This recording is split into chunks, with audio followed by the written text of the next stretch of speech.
नहीं फ्रेंच आप मुश्किल है यार, पहली बात गाँव अगर होती है यार। आपने फ्रांस में रहना है तो आपको ज़रूरी है ना, फ्रेंच आपको सीखना वो तो पड़ेगा। ज़रूरी है ना, वो तो ज़रूरी। फ्रेंच को sul mio mi diga English ko mio mi de beng walon ko English o metta. Bem mal English omang ai so mato ang ai rozumim česky zaren ker mang al se česky чун чун оте. Ano dobri dan zaren ker as. Checking ni khali khode mena Dutch de mena koni. Ne Checking ngai Dutch to de mena se Dutch. German de नहीं भी। नहीं Dutch में Dutch Austria ना Germany होती है इसके। Check walon chide भी ना English de भी ना। chide भी ना चेक कौन सी वालों de ने चेक जुबान लैंग्वेज को। दे दिया कुती लैंग्वेज पिंजो। Chidol chide भी था वो। चेक लैंग्वेज यां सही मुश्किल लैंग्वेज है तिंगा ये। अच्छा चले। सही फ्रांस असली मसलो तो कि कोनी ब्रियो यहाँ ची ब्रते प्रोनाउंसिएशन पे यहाँ ची होते वाल लकोनी खुदी मर्जी का होती है चिदरत एक जुमले में मसलन 4 दो होते वर्ड होना है खुदी मर्जी का बीच लेटर कोनी तो स्किप पे आते वाला यो एन स्कीम में ते आर को कोनी आर में तो से मसलन है तो ग्रुप जरते ग्रुप मतलब मसलन ग्रुप है ग्रुप इनमें ग्रुप पोला कोनी आर पोल दे आर ज़मीन कोनी तो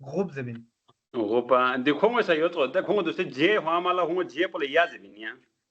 Je pole yaze binia. जे पोल कोनी दे जी पोला जे ज़मीन जी ज़मीन जे Yo dico como essa yo je pole como yaze binia.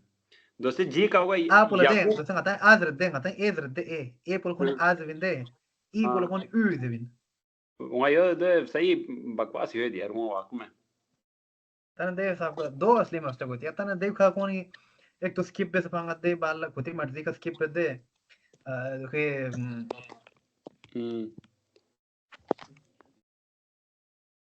क्या टाइम पर मैसेज को नहीं चलो वहाँ मेमोरी इंस्टॉल करते उस गामा वर्ड बस कुछ एक दिन आता स्टार्ट में 3 शोमो क्योंकि दोस्तों आतिश ले इतना खास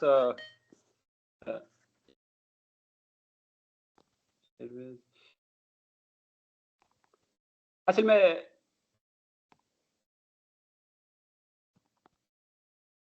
ज्यादा दोस्तों अक्सर फुल दे फ्रेंच बारी पता मैं दिया फ्रांस बारी अक्सर तो चक्कर हुआ तो जर्मनी इटली फ्रेंच वो मोदे फ्रेंच क्या टेट चिदर जैसे क्या किरी खर्चांगा वीडियो था बदे क्या अपॉइंटमेंट देखो मसलन क्या एम्बेसी इंटरव्यू मिस दे इंटरव्यू में किरी इंटरव्यू रिजल्ट चा वर्ष से बालों ये 2 महीने बाद होगी ये 2 महीने बाद ये 2 दिन के अंदर हो इन पता होता है हाँ यार क्या ही बात है खुदा की कसम 10 सितंबर लगे इंटरव्यू सब इंदे 10 सितंबर ले हां कौन कुछ पोर्टल इतुदास इन फ्रांस इन चिया तविंग कोनी मतलब पूरा डिटेल का हमा उधर ही होता है मतलब कैंपस फ्रांस का ना 10 ला इंटरव्यू सब इंदे 11 ला देखो चेंज ऑफ इन चीज रहती है यार स्टेटस चेंज ऑफ इन की आपका एप्लीकेशन प्रोसेस हो गया है इधर यहाँ 12 ला मुझे मैसेज आया कि आप अपना पासपोर्ट कलेक्ट कर सकते हैं क्या ही बात है यार वल्लाह माला दोनों पता मैं तो मैंने ये फ्रांस होता माला फ्रेंच लैंग्वेज सही पता नहीं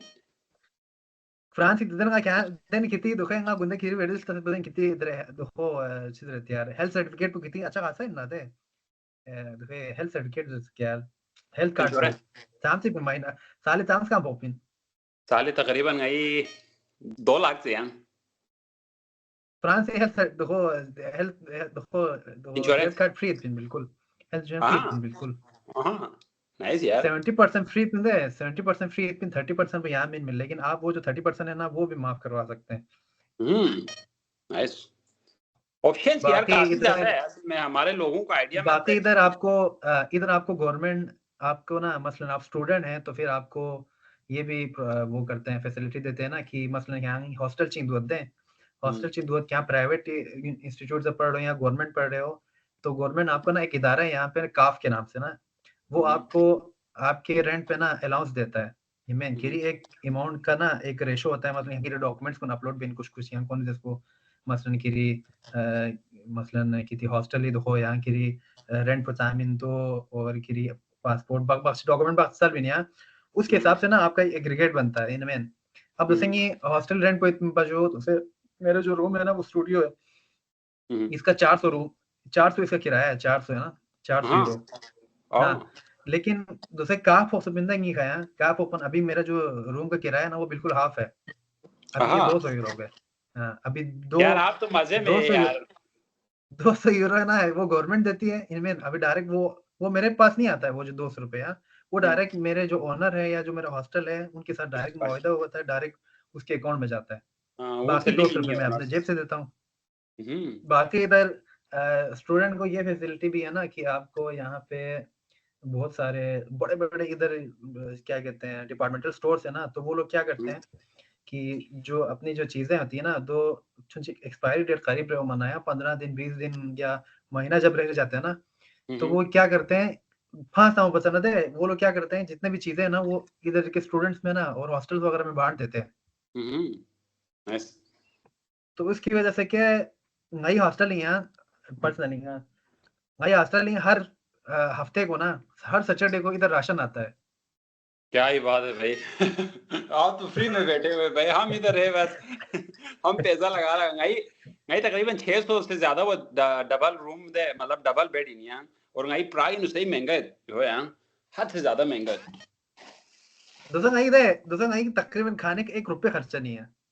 क्या ही बात है यार वल्लाह। नाला तो इतना खर्चा जान फिर मैं बट नहीं, अकोमोडेशन बहुत एक्सपेंसिव है यार, प्राग में बहुत एक्सपेंसिव अभी है आपको। जैसे टोटल खर्चा चीज़ सोचते क्या लगा से वो 200 यूरो मेरा रेंट का हो गया इनमें और 10 यूरो का बस पास का है इधर इनमें। इधर बस पास का भी ये है कि अगर आप 26 साल से कम हो ना, तो या आपका वो जो बस हमारा भी पास है। है हाँ, वो इधर हाफ है मतलब वो अगर आपका 20 यूरो है तो फिर अगर आपका 26 यूरो 26 से छोटे हो या मतलब 26 से कम हो तो फिर आप वो कर सकते हैं। अब हालाँकि मैं अभी 27 को होने वाला हूँ इनमें, मेरे पे वो नहीं किया लेकिन हमने उसको भी जुगाड़ करके ना उसको भी वो 10 का किया हुआ है। पाकिस्तानी है ना। हम सब ने किया हुआ है, इधर हम 4 पाकिस्तानी हम सब ने ना उसको 10 पे किया हुआ है। 10 उसका खर्चा हो गया, कितना हो गया? 210 हो गया। 10 यूरो का क्या कहते हैं 10 यूरो नहीं तकरीबन 6 यूरो का इधर लिबारा का पैकेज होता है, मोबाइल पैकेज जिसमें 60 जीबी मिलता है, हाँ। ठीक है? 10 5 वो उसका लगा रहा हूँ कितना हो गया 200 हो गया जी 12-13 हो गया। उसके अलावा क्या खर्चा है? अगर आप महीने का कोई गोश्त लेते हैं इनमें तो आपको 12-13 यूरो का कोई 2.5 किलो गोश्त मिलता है इधर। क्या कहते हैं मुर्गी का, तो वो तो मैं इतना लेता भी नहीं हूँ भाई हॉस्टल में वैसे पीस-पीस मिलता है इधर। तो फिर आज मैं जब during junge Einsatzschuss bei den Einflug आती पाकिस्तानी हैं ये पता है, तो आज मैं लेके आया हूँ। तो ये खर्चा है और अगर वेले से आप बाहर नहीं जाते तो फिर आपका यही खर्चा है हमारा तो अभी तो कुछ और खर्चा है ही नहीं। नाइस। अच्छा एहसान हो जाए रियो माता स्टार्ट देता। हाँ, मी तो स्टार्ट सोचता। हाँ। अच्छा अस्सलाम वालेकुम सारे दोस्तों को वेलकम। सो die Tiere selber solche die समझ muss। हेलो हेलो अच्छा आवाज आ रहा है, आप लोगों को आवाज आ रहा है? एक मिनट। अच्छा आप में से कोई जरा आप लोग लिख ले, अगर राइट करें कि मैसेज आवाज जिसको आ रहा है जरा वो राइज योर हैंड तो समझ आ जाएगा मुझे आई थिंक। हेलो हेलो आवाज आ रही है नहीं आ रही है आप लोगों को? क्या है?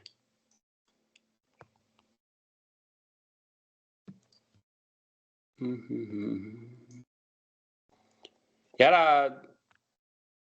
ये सिता दूसरा सी है का जूम ही कबतन पे क्योंकि जूम पुछुन चीज ज्यादा आसान होता आती फोन ला, तो इस पे इतना ज्यादा लोगों को माइक्रो से हो तो परमत मधुक पन आइडिया वामत इतना ज्यादा बहरहाल, लेकिन ये चीजें कंपलसरी है क्योंकि आपके पास माइक्रोसॉफ्ट टीम हो गया या साथ आपको ये चीजें सारा आना चाहिए, क्योंकि जब आपको इंटरव्यू वगैरह होते हैं ये चीजों को पता ही नहीं होता है, इंटरव्यू का टाइम खत्म हो होता है और लोगों को पता ही नहीं होता है भाई हमने जूम पे कोई मीटिंग वगैरह भी होता है, जूम को कैसे इस्तेमाल करनी है चीज़ों का आइडिया नहीं होता है। तो इस वजह से भी बाकायदा ये लाइव शाइव आके ये सारा कुछ करने का मकसद ये भी है एक तो हम इसको बाकायदा स्टार्ट करते हैं। आप सबको बहुत-बहुत खुशामदीद। यहाँ आज के सेशन जो है वो हमारा चौथा सेशन है जीबी यूनाइटेड का। तो मेरे साथ आज जो गेस्ट है वो वसीम भाई है स्कर्दो से है, तो वो फ्रांस होते हैं और इन्होंने टाइम दिया है तो इनका बहुत-बहुत शुक्रिया। बाकी काफ़ी लोगों को जो है ना जिस प्रोसेस का जो सिंपल प्रोसेस है यूरोप का, तो उनमें से काफ़ी लोगों को डॉक्यूमेंटेशन और उनका वीडियोस मैंने अपलोड किया हुआ होता है, वो ऑलमोस्ट सेम है, जहाँ-जहाँ से अटेस्टेड करना है वो हर जगह का। तो बाकी सिर्फ़ और सिर्फ़ रहते हैं ये है कि आपको जो है ना स्पेसिफ़िक कंट्रीज़ का अपनी-अपनी एक मतलब एक टाइम पीरियड भी होता है और साथ अपने-अपने एक यूनिवर्सिटीज़ का एक क्राइटेरिया होता है। सो मेरा ख़्याल से ये है कि हमें अभी वक़्ती तौर पे जो है ना इसको समझने की ज़रूरत है कि जब हम बाहर अप्लाई करते हैं तो हमें खुद को जो है ना खुद से चीज़ों को ज़्यादा मॉनिटर करना होता है। जैसे कि यूनिवर्सिटी फाइंड आउट हो गया या जो भी काम है वो खुद से करने की बहुत ज़्यादा ज़रूरत होता है। अब देखो अक्सर लोग कंसल्टेंट्स के पीछे भागते हैं तो वो फिर मसला हो जाता है। अब जैसे कि लास्ट टाइम पे जर्मनी का जो है कामरान भाई ने किया था, उससे पहले ऑस्ट्रेलिया का, साउथ कोरिया का जमील ने किया था, उससे पहले जो है चेक रिपब्लिक का हमने किया था, उसके साथ ऑस्ट्रिया का भी जो है ना वो अम्मार भाई ने किया था, तो काफ़ी जो है ना कंट्रीज़ हम कवर कर रहे हैं। इसका सारे कंट्रीज़ का डिफरेंट कंट्रीज़ का करने का मकसद ये है, अभी नेक्स्ट सेशन जो उम्मीद है हमारा जो है ना वो नीदरलैंड के लिए होगा, तो नीदरलैंड से हमारे एक भाई ने मुझसे राब्ता किया तो उनसे भी। अब हमारे जो अभी वसीम भाई खुद तो मैंने रिक्वेस्ट भी की थी और वो खुद भी जो है ना इस चीज़ से बहुत ज़्यादा आगाह था कि यार हमारे लोगों को अवेयरनेस की ज़रूरत है और हमारे लोगों के लिए हम टाइम देने के लिए तैयार हैं। I think die Skatteunmöte så shit oder med yes. Dina. Devin, Sam joins Windows पता कौन में दे सिर्फ पार्टिसिपेंट पंगिस्ता होने तो Die das 18 19 so से दो तो लेकिन दी ngai आ एडमिट क्यों से दे मीटिंग मुझे ऑप्शन तो इधर दो ही नजर आ रहे हैं पीपल में तो दी क्या तो होने तक ना तो होने तो नी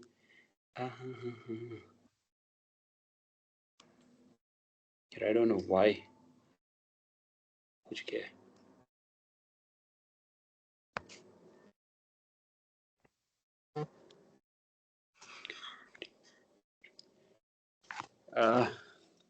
इसका कोई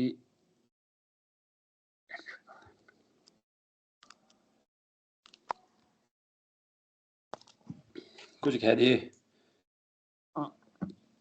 फिर मैं तो टाइम वगैरह सही लगाया हुआ था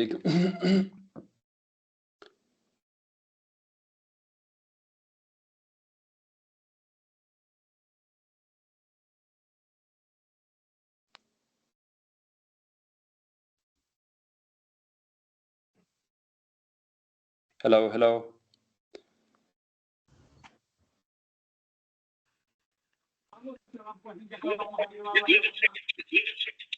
हाँ शो होना था दिया हुआ ये पहले तो कुछ है हेलो हेलो इसका अस्सलाम सो होने वालेकुम तो आतिफ भाई। अस्सलाम वालेकुम वालेकुम सलाम यार कुछ क्या हो इका बस है बुगामी इसकी बंद है कुछ यार जो अच्छा हाँ म्यूट आल बस नगा यहाँ एडमिट कर दिया पहला ज़हीर भाई अच्छा हेलो हेलो कुछ कुछ एक वेट बस है इतनी शज़्ज़े हेलो हेलो ये आवाज आ रही है। आवाज़ कौन इसमें ज़हीर भाई आला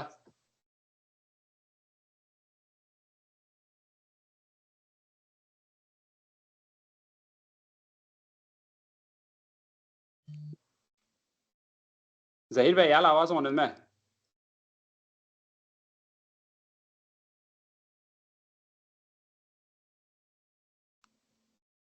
हेलो हेलो अच्छा ज़हीर भाई आला आवाज़ कौन इसमें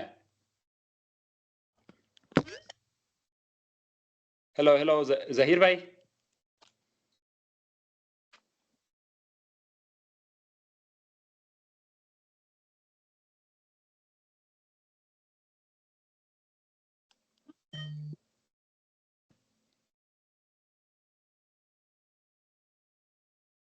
अस्सलाम वालेकुम।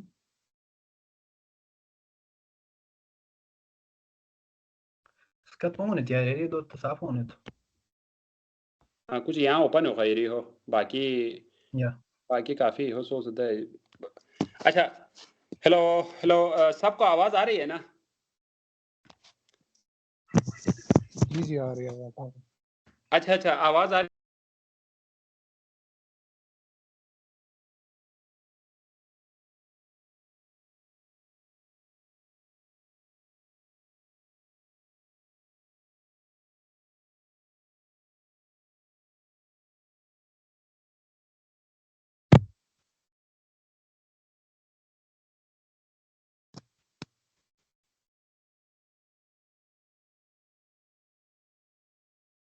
Skatpon Melle, Hiri.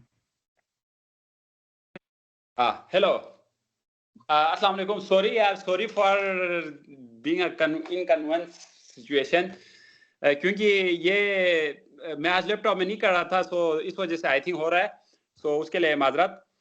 अच्छा, तो इसका सारा आज का जो सेशन है वो हमारा स्पेशल जो है वो फ्रांस के लिए होगा, ठीक है? तो बिना टाइम ज़ाया किए हुए हम स्टार्ट करते हैं इसको। इसका कौन होता है ज़हीर भाई? वसीम भाई? Raon Skatpon. हाँ, Skatpon तो है proper. ओन। अच्छा, तो इस ये जो फ्रांस का प्रोसेस है ना, वो हमें इतना ज़्यादा मुझे बिल्कुल भी उसका इतना आइडिया नहीं है, बट जो डॉक्यूमेंटेशन है वो ऑलमोस्ट जो है ना वो सेम है, बट मैं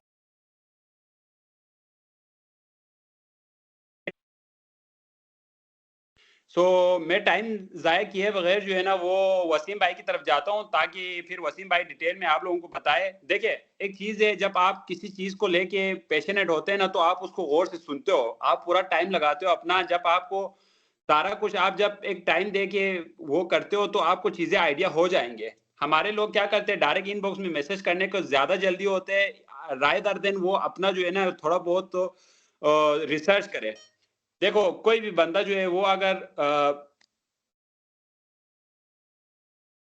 कोई भी बंदा जो है वो अगर आया वो हुआ है, यहाँ पे आया हुआ है, तो मेरे ख़्याल से जो है ना कि अपना प्रोसेस करके आया हुआ है। सारून है, मेहनत अपना करके आया हुआ है। आप सब के लिए यही मेरा मतलब एडवाइस है, ठीक है नहीं? पहले गौर से सुने, अपने क्वेश्चंस अपने पास रखिए, ठीक है नहीं? हज़म करके रखिए, उसके बाद आप उस क्वेश्चन को पूछ सकते हैं वसीम भाई से, ताकि आप डेफिनेटली जो है ना मतलब फ्रांस के लिए बस पेरिस में जो है ना एफिल टावर के सामने पिक्चर लेने का आपके अंदर जो है ना जुनून पैदा हो। तब तक आप लोग नहीं कर सकते, जब तक आप सही से सुनेंगे नहीं, सही से आप चीज़ों को देखेंगे नहीं, सही से आप रिसर्च नहीं करेंगे, आप यहाँ नहीं पहुँच सकते। यूरोप पहुँचना आप लोगों के लिए सबसे पहला आपको ज़रूरी है कि आप पैशनेट रहें किसी भी चीज़ के लिए, ठीक है? तो मैं चाहता हूँ, ओवर टू यू वसीम भाई, बहुत-बहुत शुक्रिया आप आए। तो ये सारे हमारे जीबी गिलगित-बल्तिस्तान के लड़के हैं, तो thank you so much for coming. आप प्रोसेस का आगाज़ कर सकते हैं अपना इंट्रोडक्शन के साथ। बहुत शुक्रिया। माइक बंद होता है, माइक।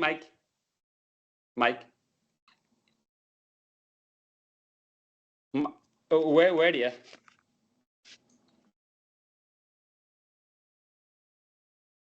माइक बंद होता है वसीम भाई।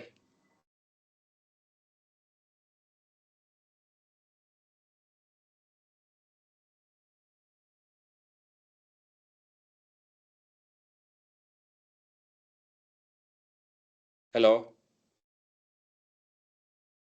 Hello. हेलो हाँ, तो स्टार्ट विद स्टार्ट।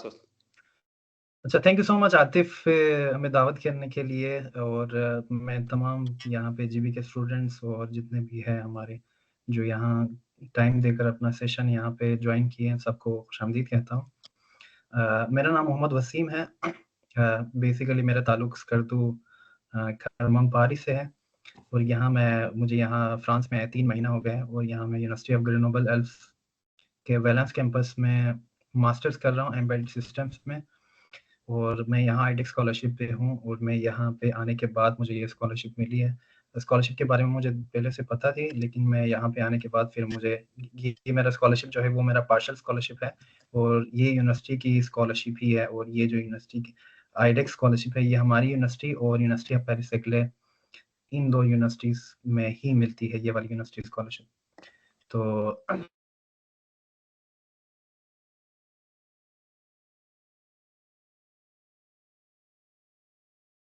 यार माइक बंद होता है यहाँ।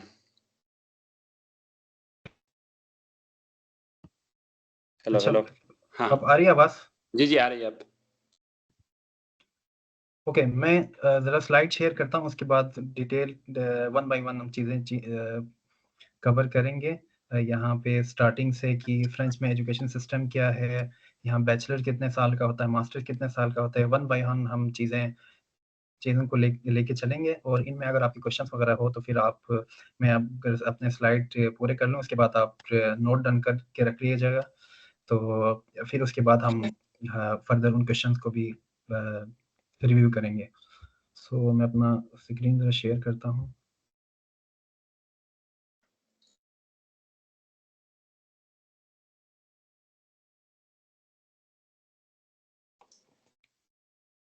मेरा स्क्रीन नज़र आ रहा है सबको? जी, जी, आ रहा है। आज का सेशन हमारा स्टडी इन फ्रांस के हवाले से है कि एक इंटरनेशनल स्टूडेंट जो है, स्पेशली जो हमारे गिलगित-बल्तिस्तान के स्टूडेंट्स हैं, जो कि बैचलर के लिए, मास्टर्स के लिए या फिर पीएचडी के लिए यहाँ पे फ्रांस में आना चाहते हैं, उनके हवाले से ये एक छोटा-सा सेशन है, जिसमें उनको थोड़ा-सा गाइड दिया जाए कि यार ओवरऑल प्रोसेस कैसा होता है, वीज़ा प्रोसेस कैसा होता है, यहाँ पे अपॉर्च्युनिटीज़ कैसे हैं, यहाँ पे लाइफ इन फ्रांस कैसा है। तो ओवरऑल उसकी गाइड के लिए ये एक सेशन रखा गया है। तो हम बिला तहमीग के ये सेशन शुरू करते हैं। तो फ्रांस में सबसे पहले हम एजुकेशन सिस्टम से शुरू करते हैं कि फ्रांस में बेसिकली हर यूरोप सिस्टम में यहाँ पे 2 किस्म की यूनिवर्सिटीज़ होती हैं। पब्लिक यूनिवर्सिटीज़ होती हैं जो कि हम जिनको बोलते हैं गवर्नमेंट यूनिवर्सिटी होते हैं और दूसरा होता है प्राइवेट यूनिवर्सिटीज़। यहाँ पे जो पब्लिक यूनिवर्सिटीज़ हैं टोटल 80 से ऊपर पब्लिक यूनिवर्सिटीज़ हैं, जिनकी जो ओवरऑल रैंकिंग है वो आपको तकरीबन फ्रांस की 15 यूनिवर्सिटीज़ है टॉप क्यूएस रैंकिंग में आती है, टॉप 500 में आती है, तो इनकी रैंकिंग ओवरऑल बहुत अच्छी है। फ्रांस बेसिकली बिज़नेस के लिए बहुत मशहूर है पूरी दुनिया में। फ्रांस की 1-2 यूनिवर्सिटीज़ से जैसे कि एचएससी पेरिस वगैरह हो गया आपके और बहुत सारे बिज़नेस जो स्कूल्स हैं, वो पूरी दुनिया में टॉप 2 टू 3 उसमें आती है, रैंकिंग में आती है। तो यहाँ पे इंजीनियरिंग स्कूल्स बहुत बहुत अच्छे हैं और उनकी फ़ीस स्ट्रक्चर वगैरह यहाँ पे €250 से लेके 3700 यूरो मैक्सिमम उनकी फ़ीस होती है। वो प्रोग्राम टू प्रोग्राम आपका वेरी करती है फ़ीस स्ट्रक्चर भी। तो उन चीज़ों को भी हम ओवरऑल देखेंगे। बेसिकली कहने का मतलब ये है कि यहाँ पे जो पब्लिक यूनिवर्सिटीज़ हैं और प्राइवेट यूनिवर्सिटीज़ से उनके बारे में थोड़ा-सा बताने का क्या था। और यहाँ पे फ्रांस में एक और सिस्टम भी है, यहाँ पे एक स्पेशलाइज़्ड स्कूल भी है यहाँ पे, जिसमें आपका एचईसी पेरिस आती है जो कि बिज़नेस के लिए बड़ी मशहूर है। इकोला पॉलिटेक्निक होती है, एक इंस्टीट्यूट है जो कि इंजीनियरिंग के लिए मशहूर है, साइंस पो जो कि सोशल साइंस वगैरह, पॉलिटिकल साइंस वगैरह उनके लिए मशहूर है। ये जो स्पेशलाइज़्ड बिज़नेस स्कूल है जिसकी मैं बात कर रहा हूँ, ये आप इसको इस तरह ले सकते हैं जैसे पाकिस्तान में आपका आईबीए है, आपका लम्स है, आपका नस्ट है, ये एक स्पेशलाइज़्ड मसलन आईबीए आपका बिज़नेस के लिए मशहूर है, लम्स में आप एलएलबी के लिए ये बड़ी स्पेशलाइज़्ड है जिसमें आपको अगर आपको एडमिशन मिलता है तो आपकी जॉब अपॉर्च्युनिटीज़ अच्छी मिलती हैं। तो इसी तरह आप एग्ज़ाम्पल ले सकते हैं कि अब्दुल्ला पॉलिटेक्निक और एचएससी पेरिस जो है, ये एक एलीट क्लास बिज़नेस स्कूल है यहाँ पे क्या कहते हैं फ्रांस में, जिसमें अगर आपको एडमिशन मिलता है, स्कॉलरशिप मिलती है आपको, तो आपको बेटर अपॉर्च्युनिटी मिलेगा as compare to other public university and private university. यहाँ पे प्राइवेट यूनिवर्सिटी बहुत सारे हैं, जो कि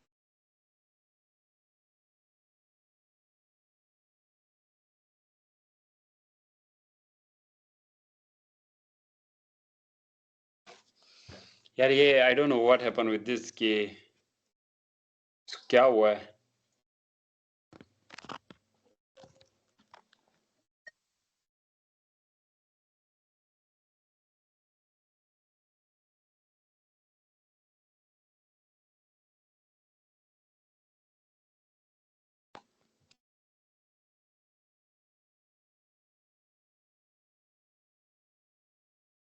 मैं ही ग्रुप से रिमूव हो गया, ये क्या चक्कर हो गया? I don't know. अ, आप स्टार्ट करें, कंटिन्यू करें, आप शेयर करेंगे तो फिर कंटिन्यू हो जाएगा मेरे ख्याल से।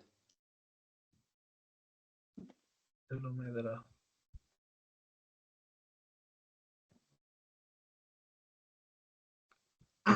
मैं अपना स्क्रीन शेयर करता हूँ। आवाज़ तो आ रही है ना मेरी क्लियर आ रही आवाज़ आ है? रही है, आवाज़ आ रही है। ठीक है, तो फिर मैं स्पेशलाइज़्ड स्कूल के बारे में बता रहा था कि ये बिज़नेस स्कूल के बारे में हमने बता दिया, इंजीनियरिंग स्कूल के बारे में भी और ये पॉलिटिकल साइंस के हवाले से। फ्रांस में जो बेसिकली बैचलर जो होता है ना, वो 3 साल का होता है, ठीक है? जिसको वो लोग लाइसेंस बोलते हैं, ठीक है? हमारे यहाँ बैचलर जो होता है वो 4 साल का होता है। यहाँ पे बैचलर जो होता है वो 3 साल का होता है और यहाँ पे जो मास्टर्स होता है ना, उसको 2 कैटेगरी में उन्होंने डिस्ट्रीब्यूट किया होता है। एक को बोलते हैं M1 और दूसरे को बोलते हैं M2। Screen share what M1 मत जो है होता है वो वसीम भाई। स्क्रीन को करना था। रिमूव सोर्स, सोर्स पर रिमूव सोर्स। ये मसला क्या आ रहा है यहाँ पे थोड़ा-सा?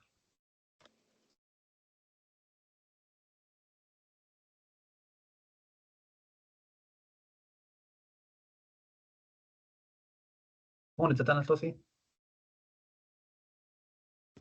हाँ तो औसत। अच्छा, बैचलर के बारे में बताया कि मास्टर्स, और मास्टर जो होता है वो दो किस्म के मास्टर होते हैं यहाँ पे। एक बोलते हैं M1, दूसरे को बोलते हैं M2।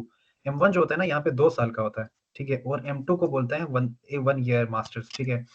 अब क्योंकि हम पाकिस्तान में 4 साल का मास्टर्स कर चुके होते हैं, तो फिर हम ऑलरेडी M1 कंप्लीट कर चुके होते हैं, ठीक है। तो आप डायरेक्ट M2 में भी एडमिशन ले सकते हैं, जो कि 1 साल का होता है, और आप डायरेक्ट M1 में भी एडमिशन ले सकते हैं, जो कि 2 साल का होता है, और M2 जो होता है 1 साल का होता है। अब मेरा जो प्रोग्राम है पर्सनली, ये मेरा जो प्रोग्राम है वो M2 प्रोग्राम है, जो कि 1 साल का प्रोग्राम है, जिसमें आपका फर्स्ट 6 मंथ जो है वो कोर्स वर्क है, और बाकी जो 6 मंथ है वो एक आपका इंटर्नशिप है, जो कि कंपल्सरी है। यानी उनके M2 प्रोग्राम में आपका जो पहला 6 मंथ है वो आपका कोर्स वर्क होता है, बाकी जो 6 मंथ होता है वो आपका इंटर्नशिप होता है। वो आपने किसी कंपनी में करनी होती है, या अपने यूनिवर्सिटी के लैब में कर सकते हो। यूनिवर्सिटी के लैब में अगर आप करते हो तो आपको थोड़ी-सी पेमेंट कम मिलेगी, आपको स्टाइपेंड थोड़ा कम मिलेगा। अगर आप कंपनी में करते हैं तो आपको स्टाइपेंड ज़्यादा मिलेगा, मसलन आपको 100 यूरो से 1000 यूरो से ऊपर मिलेगा। तो वो आपका कंपल्सरी होता है, वो आपने करना ही करना होता है, ठीक है। एक उनका सिस्टम ये शुरू होता है। बाकी डॉक्टरेट तो आपका हर जगह यही होता है कि वो 3 साल का होता है। अच्छा, अब स्टडी इन फ्रांस के हवाले से तो हम इस पॉइंट पे आते हैं कि हम फ्रांस को ही चूज़ क्यों करें, ठीक है। सबसे पहले कि यहाँ पे वर्ल्ड क्लास एजुकेशन है, यहाँ पे बहुत सारी यूनिवर्सिटीज़ हैं जिनकी रैंकिंग बहुत अच्छी है, रिसर्च लेवल यहाँ पे अच्छा है, यहाँ पे लैब कल्चर बहुत अच्छा है, यहाँ पे बहुत सारे लैब है जो स्कॉलरशिप भी प्रोवाइड करते हैं। हर यूनिवर्सिटी का लैब का अपना लैब की अपनी फंडिंग भी है। यहाँ के जो लैब्स होते हैं वो ओवरऑल इनका सबसे सबसे अच्छा जो मुझे लगा है कि वो क्या कहते हैं, यहाँ की इंडस्ट्री के साथ बड़ा अच्छा लिंक है उनका, ठीक है। आप बराह रास्त उनके साथ जॉइनिंग कर सकते हो, आप उनके साथ प्रोजेक्ट वगैरह, रिसर्च वगैरह कर सकते हो। अब मुझे यहाँ पे आके तकरीबन 3 महीने हुए हैं, लेकिन लास्ट मंथ हमारी यूनिवर्सिटी में हमारे कैंपस में तकरीबन 40 कंपनीज़ आई थी, जो कि इंटर्नशिप के हवाले से उनको अवेयर करने के लिए, आपको जॉब अपॉर्च्युनिटीज़ के हवाले से। तो बेसिकली कहने का मतलब ये है कि वो आपको एक लिहाज से एंगेज रखती है कि यार आपने मसलन आगे मास्टर्स के लिए, या फिर अगर आपने रिसर्च में जाना है या आप जॉब करना है, तो फिर आपको ना मार्केट के साथ एंगेज रखती है वो, ठीक है। तो ये चीज़ आपको बहुत अच्छा मिलेगा यहाँ पे, आपको कल्चर इमर्शन बहुत अच्छा मिलेगा, बहुत सारे, क्योंकि आपको पता है फ्रेंच की बहुत रिच हिस्ट्री है, और यहाँ पे डाइवर्जन बहुत है। आपको ग्रोथ अच्छा मिलेगा, यहाँ का मार्केट प्लेस बहुत अच्छा है, टेक इंडस्ट्रीज बहुत अच्छी है, यहाँ पे बिज़नेस स्कूल बड़े अच्छे हैं।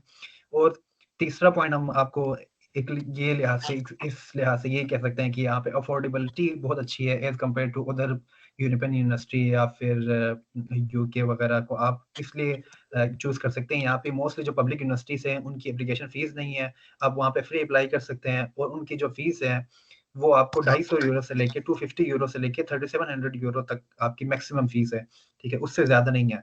अब वो प्रोग्राम टू प्रोग्राम वेरी करती हैं, अगर आपकी इंजीनियरिंग कोई प्रोग्राम हो, या आपका इलेक्ट्रिकल हो, कंप्यूटर साइंस हो, तो आपकी थोड़ी-सी ज़्यादा होगी, मसलन 3700 होगी। अगर आपका सोशल साइंस से, पॉलिटिकल साइंस से थोड़ा-सा वो हो, तो फिर आपकी बिल्कुल ही कम होगी, आपका 250 होगा, मैक्सिमम 500 होगा। उसके ऊपर आपको हर यूनिवर्सिटी की अपनी स्कॉलरशिप्स हैं, जैसे हमारी यूनिवर्सिटी में आईडेक्स हैं, यूनिवर्सिटी ऑफ ग्रेनोबल्स की अपनी स्कॉलरशिप भी है, पेरेसैक्ले की अपनी स्कॉलरशिप्स हैं, तो उस हवाले से मैं बताऊँगा आगे। और बाकी ग्लोबल रिकॉग्निशन है, क्योंकि फ्रेंच इतनी बड़ी इकोनॉमी है, पूरी दुनिया फ्रेंच जो यूरोप में आपका पहले या दूसरे नंबर पे आती है उनकी इकोनॉमी के लिहाज से, और यहाँ का मार्केट प्लेस और जॉब प्लेस से, अगर आप यहाँ से फ्रेंच में मास्टर्स करके आप निकलते हैं, या फिर बैचलर करके निकलती है, तो आपकी एक डिग्री की वो वैल्यू है, ठीक है। आपको बहुत सारे यूरोप का आपका ओपन डोर ओपन हो जाता है कि आप कहीं भी आप मूव कर सकते हैं, या आप जॉब के हवाले से, या आप फर्दर स्टडी के हवाले से, रिसर्च के हवाले से। तो यहाँ पे फिर हम अगले पॉइंट पे जाते हैं कि यहाँ पे एडमिशन प्रोसेस क्या है पब्लिक यूनिवर्सिटीज़ का, कि हम प्राइवेट यूनिवर्सिटीज़ तो क्योंकि अफोर्डेबल नहीं है, यहाँ पे प्राइवेट यूनिवर्सिटीज़ आपको 5000 यूरो से लेके 25000 यूरोज़ भी हैं इनके फीस वगैरह। तो आप पब्लिक यूनिवर्सिटीज़ को ज़्यादा टारगेट करें। अब पब्लिक यूनिवर्सिटीज़ में यहाँ पे सर्कल क्या होता है, ठीक है? यहाँ पे पब्लिक यूनिवर्सिटी में मोस्टली जो होता है टाइम पीरियड एप्लीकेशन का, वो सिर्फ़ फॉल का होता है, मतलब सिर्फ़ सितंबर इनटेक होता है, मोस्टली जो पब्लिक यूनिवर्सिटी होती है। अब उनकी एडमिशन जो होती है वो दिसंबर से खुलती हैं, आपका दिसंबर, जनवरी, फरवरी, आपके मार्च, तकरीबन मई तक भी होता है आपका, ठीक है? मई के तकरीबन मिड तक आपका एडमिशन तकरीबन क्लोज़ होता है। ठीक है। तो आप उससे पहले आपने यूनिवर्सिटीज़ में अप्लाई करके वहाँ पे एडमिशन आपने ले ली होती है, उसके बाद आपने प्रोसेस शुरू करना होता है क्योंकि सितंबर से पहले आपने वहाँ पे एडमिशन सिक्योर करना होता है।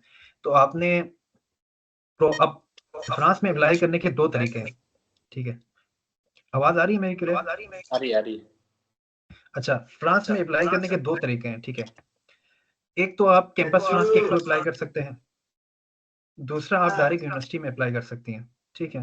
अब कैंपस फ्रांस जो होती है वो क्या चीज़ है, ठीक है। कैंपस फ्रांस बेसिकली आप उसको इस तरह कह सकते हैं कि फ्रेंच जो एम्बेसी है ना, फ्रेंच जो गवर्नमेंट है, उनके जितने भी एम्बेसी हैं पूरे ओवरऑल पूरी दुनिया में, ठीक है।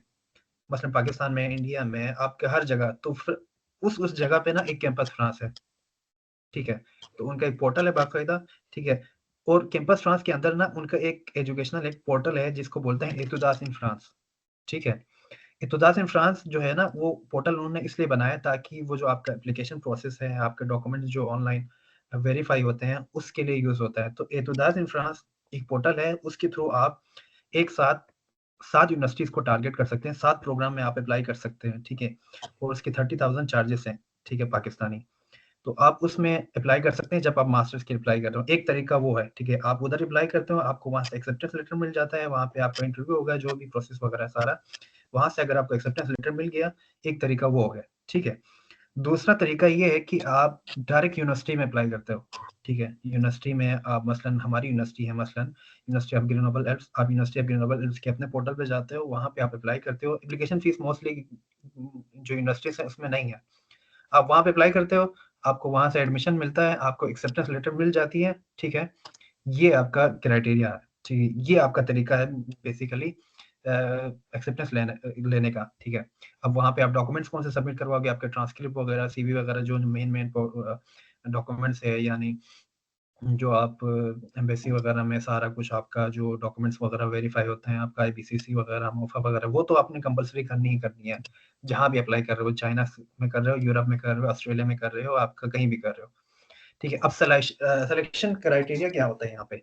अब आपकी एकेडमिक्स जो परफॉर्मेंस है, आपका लेटर ऑफ मोटिवेशन है आपका, ठीक है, उस पे बिहाफ पे आपका जो सिलेक्शन होता है, आपका एक्सेप्टेंस लेटर मिलता है।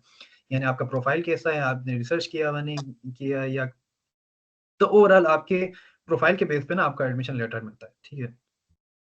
अब successful applicant receive acceptance letter with the enrolment instruction and deadline, ठीक है। आपको एक्सेप्टेंस लेटर मिल गया, उसके बाद फिर आपका फर्दर प्रोसेस होता है कि आपने फर्दर प्रोसेस आपको मैं बताऊंगा कि आपने कैसा करना है। तो यहाँ तक ये है कि आप अपने एप्लीकेशन मसलन आपने एक्सेप्टेंस लेटर कैसे लेनी है, ये तरीका है, ठीक है।